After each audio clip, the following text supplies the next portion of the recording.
გესალმებით დილამ შვიდობისა, ბრუნდებით პირდაპირ ეთერში და ბრუნდებით ლევან ჯიქიასთან ერთად. ძალიან დიდი მადლობა, რომ დღეს იწყებთ ჩვენთან ერთად. დღეს როგორც უკვე დავაანონსეთ, ასე ვთქვათ, ვისაუბრებთ მიხა ხელაშვილის ცხოვრების შესახებ, მაგრამ სანამ ჩვენი გადაცემის მთავარ თემაზე გადავალთ, მინდა თქვენი წიგნის შესახებ მოვუყვე ჩვენს მსმენელებსა და მაყურებლებს. ეს არის ლევან ჯიქიას ძალიან საინტერესო ნაშრომი, რომელიც შეეხება 1924 წლის ანტისაბჭოთა ეროვნულ აჯანყებას ზუგდიდის მაზრაში და აქ არის შესული ისტორიული დოკუმენტები, ფაქტები, ძალიან საინტერესო ფოტოები, ყველა ის მასალა, ხო, რომელიც შეეხება ზუგდიდის მაზრაში ეროვნულ აჯანყებას და მოდით ორიოდე სიტყვით გითხარით აი ამ გამოცემის შესახებ. მოგესალმებით, მივესალმები რადიო მსმენელს, მადლობა ჩემი წიგნის წარდგენისთვის. დიახ, ეს ნაშრომი ეხება 1924 წლის ანტისაბჭოთა ეროვნულ აჯანყებას ზუგდიდის მაზრაში. ამ ნაშრომს წინ ერთვის ნარკვევი და შემდეგ უკვე საუბარი არის თუ როგორ მზადდებოდა ეს აჯანყება საქართველოს მასშტაბით და კონკრეტულად ზუგდიდის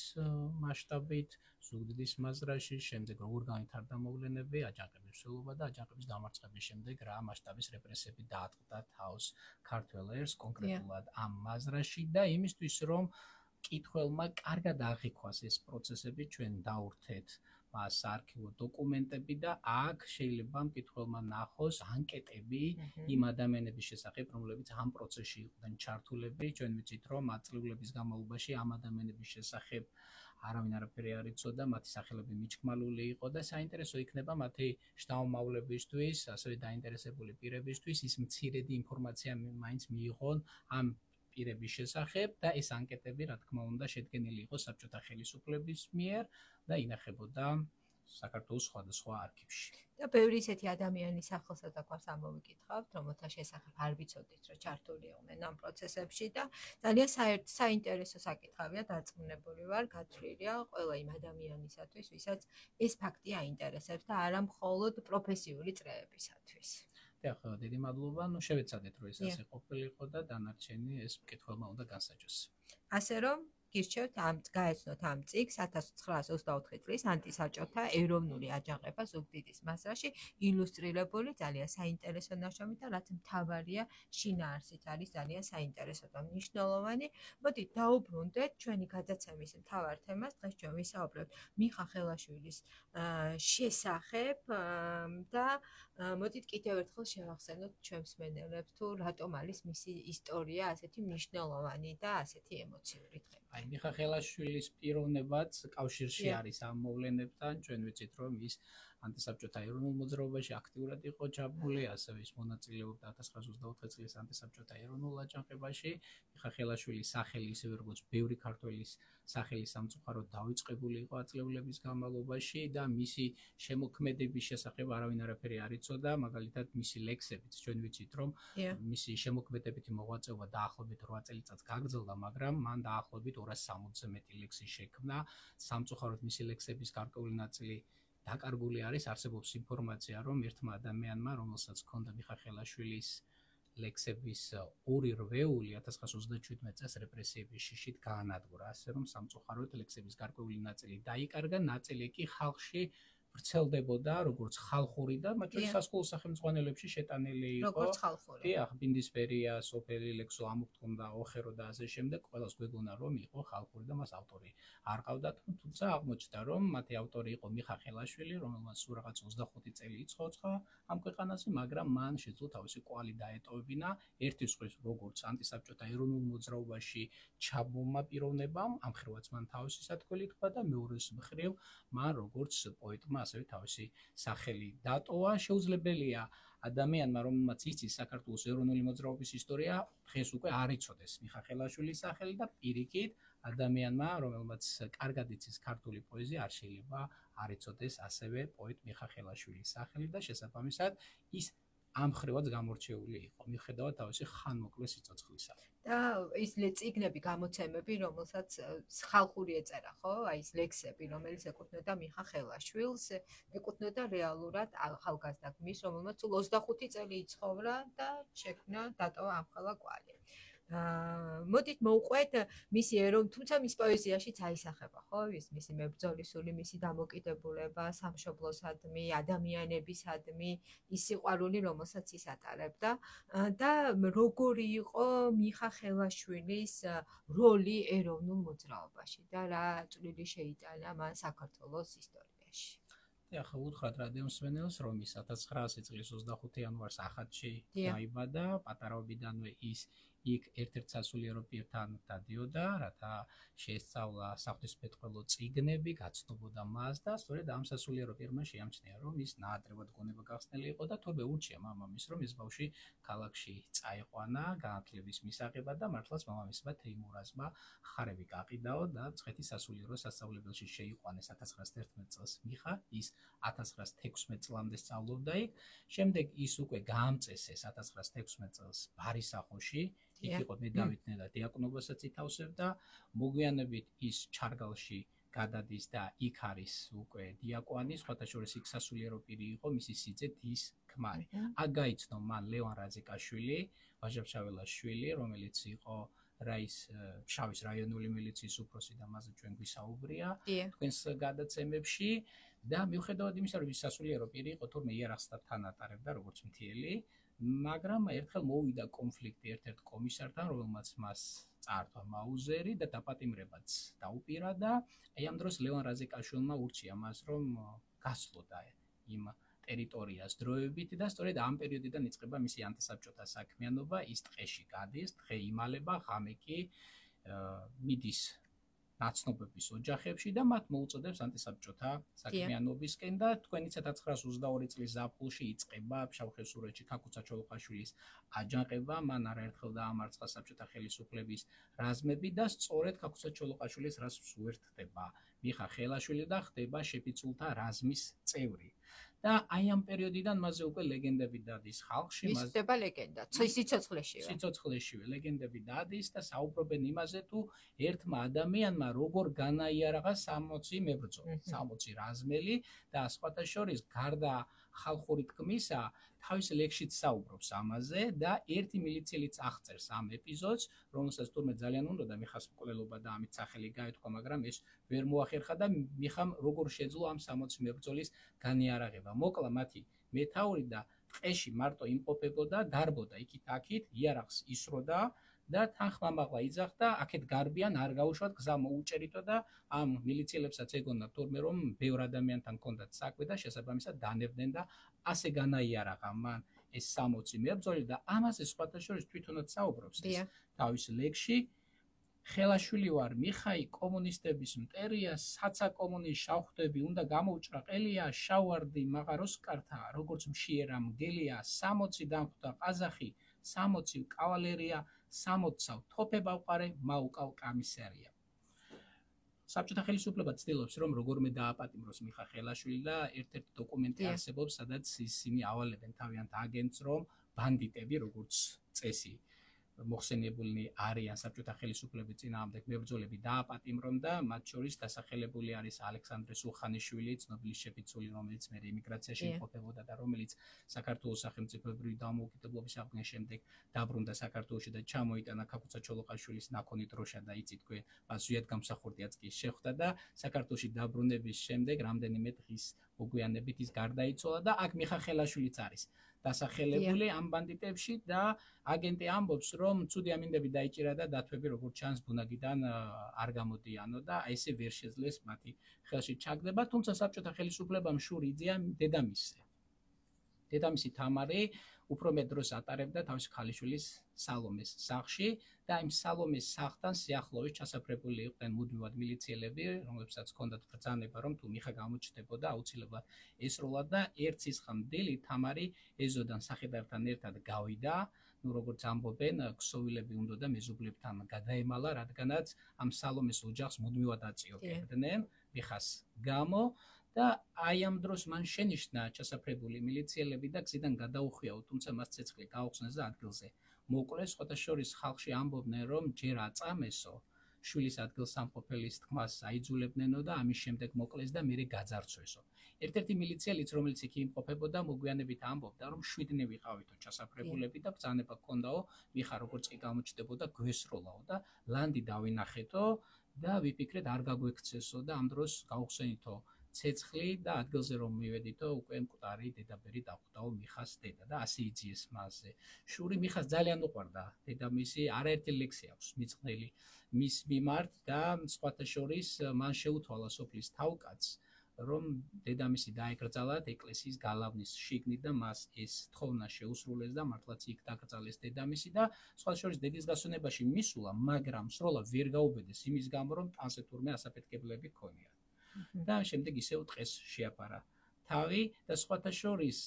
რა თქმა უნდა მას ყოველთვის უნდოდა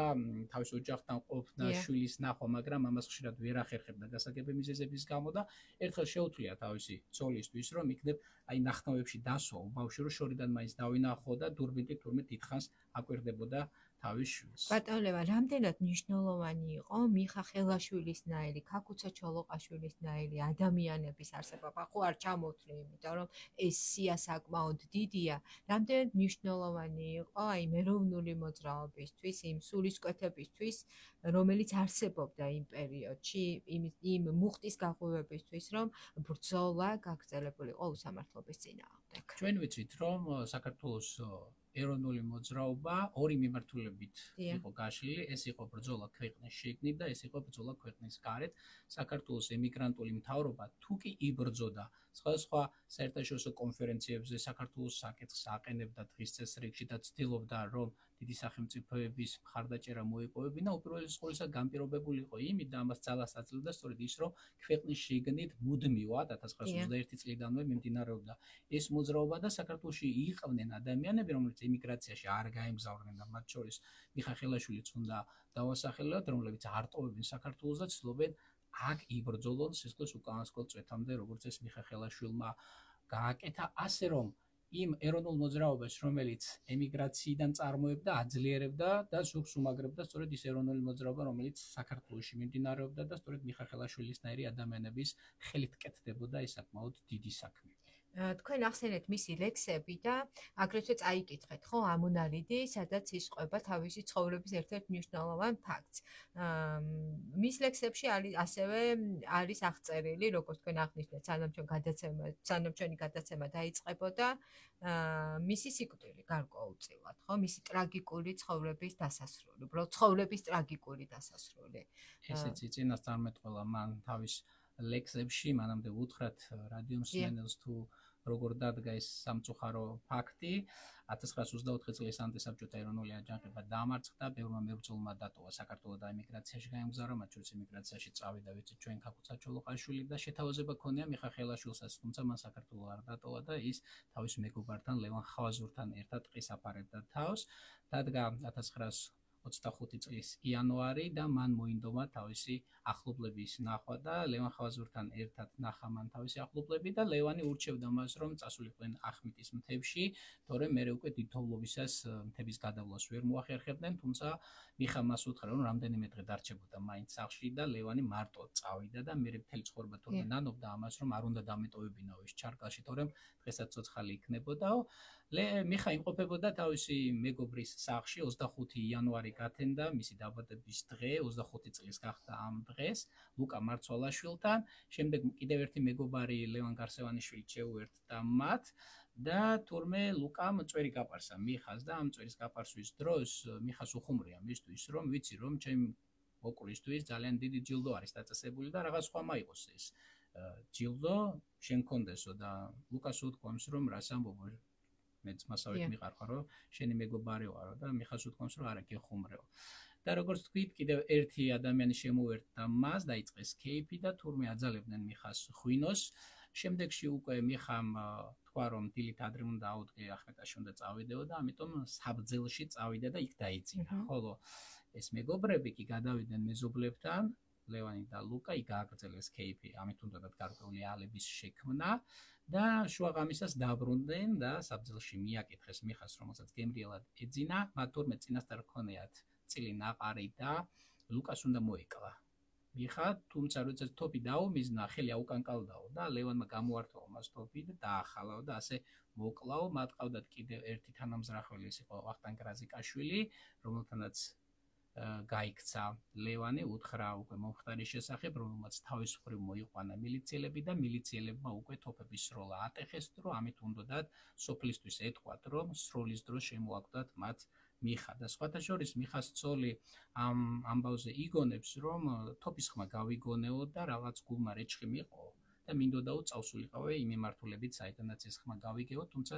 დედაჩემაო არ გამიშვაოთ, მაშინ ჩამაულო ხელი და მითხრა, რომ თუ მიხა მოკლესო, შენც ოსეთ დაგაკლავენო და ბავშვი მთლად უპატრონოდ დარჩებაო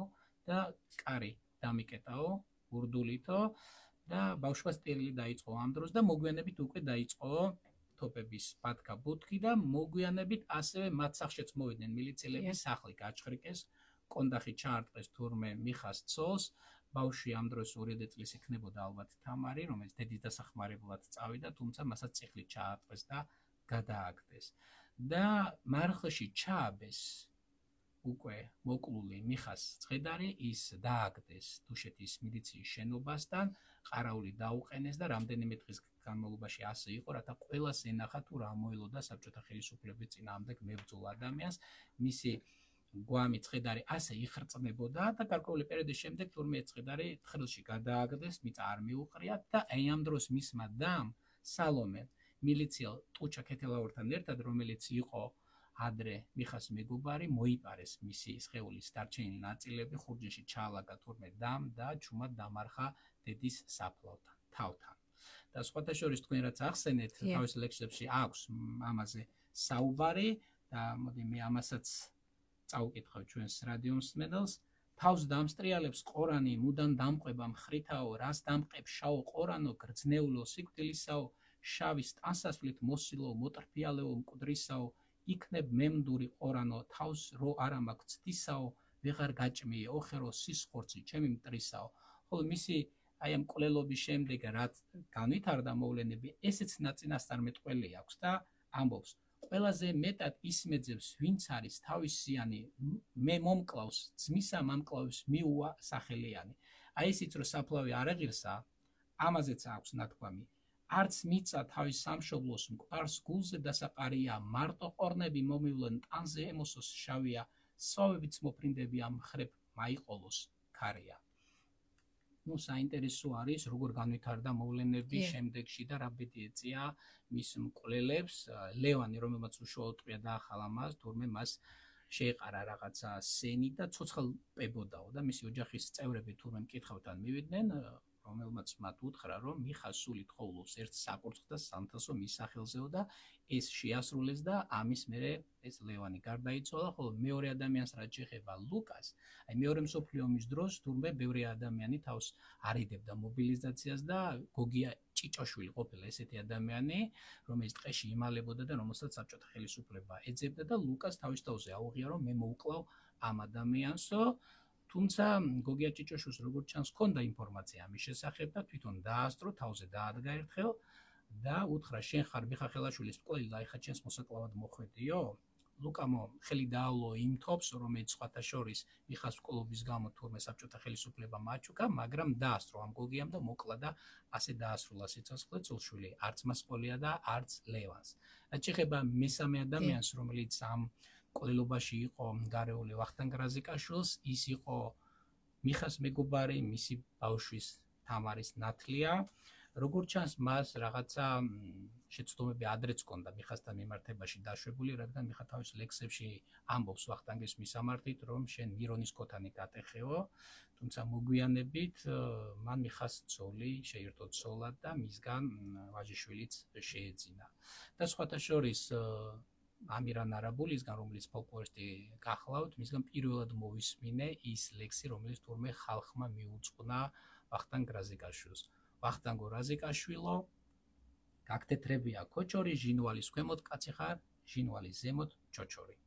ნუ ესეც კიდევ ერთხელ მეტყველებს იმაზე, თუ როგორი დამოკიდებულება ჰქონდა ხალხს ვახტანგ რაზიკაშვილის და როგორ ეშინოდათ საბჭოთა ხელისუფლებას წითელ რეჟიმს მიხა ხელაშვილის სიკვდილის შემდეგაც, ხო, იმიტომ რომ პრინციპში მოღალატეობრივად მოკლეს, ხო, საშინლად დაამცირეს სიკვდილის შემდეგაც, ყოველ შემთხვევაში მათი მცდელობა ასეთი იყო და მიუხედავად ამისა ის წლების განმავლობაში მაინც რჩებოდა ყველაზე საშიში ჩრდილად, ხო, რომლის სახელის დამალვას, რომლის სახელსაც ებრძოდნენ ფაქტობრივად, ხო, იყო ეს ასე იგივე დღეს რომ თქვენ ლექსებს გვიკითხავთ, ეს ლექსებიც დაკარგული იყო, ხო, ყველანაირი დოკუმენტის გაქრობას ცდილობდნენ მის შესახებ. რატო ეშინოდათ მისი ასე ძალიან? რა თქმა უნდა, ეშინოდათ მისი სიცოცხლეში და ექცინოდათ მისი სიკვდილის შემდეგ, რადგანაც მან თავისი საქმიანობით, თავისი ბრძოლით მაგალითი მისცა ბევრ ქართველს და სწორედ ამიტომაც უნდათ ამოეშანთათ მისი სახელი საქართველოს უახლესი ისტორიიდან, თუმცა ეს ვერ შეძლეს და საბედნიეროდ უკვე ჩვენს ეპოქაში ყველაფერი თავის ადგილას დადგა და 2022 წელს მას საქართველოს ეროვნული გმირის წოდება მიენიჭა სავსებით სამართლიანად და მან თავისი კუთვნილი ადგილი დაიმკვიდრა როგორც ეროვნულ მოძრაობაში, ისე ქართულ პოეზიაში. და არის დღეს მიხა ხელაშვილი დღეს არის ისევ ის გმირი, რომლის შესახებაც კიდევ უფრო მეტი რამ უნდა ვიცოდეთ. არის თუ არა კიდევ მასალები, რომელიც უნდა შეისწავლონ თქვათ მეცნიერებმა, ისტორიკოსებმა და შემდეგ გააცნონ საზოგადოებას. დიახ, რა თქმა უნდა, მისი ბევრი ლექსის დაკარგულია და იმედია რომ გამოჩნდება და მიხა ხელაშვილის სათქმელი, რაც იყო თავის დროზე ჩვენთვის გახდება ცნობილი თუ რისი თქმა უნდა ამ ლექსებით, რას განიცდიდა, რას ფიქრობდა, რა აწუხებდა, რა ადარდებდა მას და ასე შემდეგ და ეროვნულ მოძრაობაშიც ჩვენ ვიცით მისი ბრძოლების ცალკეული ეპიზოდები, თუმცა რა თქმა უნდა, სასიამოვნო იქნება თუ კი კიდევ უფრო მეტი მასალა გამოვლინდება. სხვა შორის არის ერთი ინფორმაცია სერგი მაკალათიასთან დაკავშირებით, აი ფშავ-ხევსურეთში აჯანყება რომ მოხდა, აი ამ დროს თურმე 1922 წელს სერგი მაკალათია ეთნოგრაფი იმყოფებოდა სწორედ იმ პერიოდში და რაღაც მასალებს აგროვებდა და შემთხვევით ის რაზმელებმა დააპატიმრეს და მეთაურთან მიიყვანეს და ეს მეთაური იყო მიხა ხელაშვილი, რომელმაც იცნო სერგი მაკალათია და უთქვამს რომ ეს ცნობილი მეცნიერი არისო, ქართველი მეცნიერებისთვის თავგადადებული ადამიანი და დიდი პატივით გაათავისუფლეთო და მართლაც გაათავისუფლეს და მიხა ხელაშვილი რომ მოკლეს, სერგი მაკალათიამ ეს ძალიან განიცადაო და ადგილობრივ ფოლკლორისტებს უთხრა რომ იქნება შეაგროვოთო მიხას ლექსებიო, შემდეგში მოვალ დრო, როდესაც ხალხი მას გაიცნობსო და აი ესეთი ადამიანების ასეთი დამსახურება არის ალბათ ის რომ ბევრი ლექსი შემოგვჭა და ჩვენ უფრო მეტად ახლოს გავიცანეთ მიხა ხელაშვილი. ძალიან დიდი მადლობა ბატონ ლევან, როგორც ყოველთვის არაჩვეულებრივი საუბრისათვის და ისტორიის ფურცლების გაცოცხლებისთვის, ჩვენთვის და ჩვენი მსმენელებისათვის. შეგახსენებთ, რომ ჩვენი სტუმარი იყო ლევან ჯიქია, ისტორიკოსი და ჩვენ საუბრობდით მიხა ხელაშვილის შესახებ.